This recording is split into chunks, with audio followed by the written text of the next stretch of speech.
ਦੱਸ ਪੁੱਤ ਤੇਰਾ ਹੈਡ ਡਾਊਨ ਕਾਸ ਤੋਂ ਚੰਗਾ ਭਲਾ ਹੱਸਦਾ ਸੀ ਮੌਨ ਕਾਸ ਤੋਂ ਆ ਜਿਹੜੇ ਦਰਵਾਜ਼ੇ ਵਿੱਚ ਬੋੜ ਚੱਕੀ ਖੜੇ ਆ ਮੈਂ ਚੰਗੀ ਤਰ੍ਹਾਂ ਜਾਣਦਾ ਆ ਕੌਣ ਕਾਸ ਤੋਂ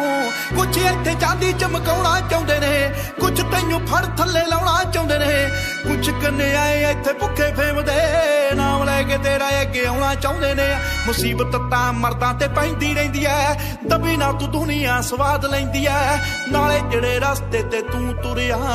ਇੱਥੇ ਬਦਨਾਮੀ ਹਾਈ ਰੇਟ ਮਿਲੂਗੀ ਨਿਤ ਕੰਟਰੋਵਰਸੀ ਕਰੇਟ ਮਿਲੂਗੀ ਧਰਮਾਂ ਦੇ ਨਾਮ ਤੇ ਡਿਬੇਟ ਮਿਲੂਗੀ।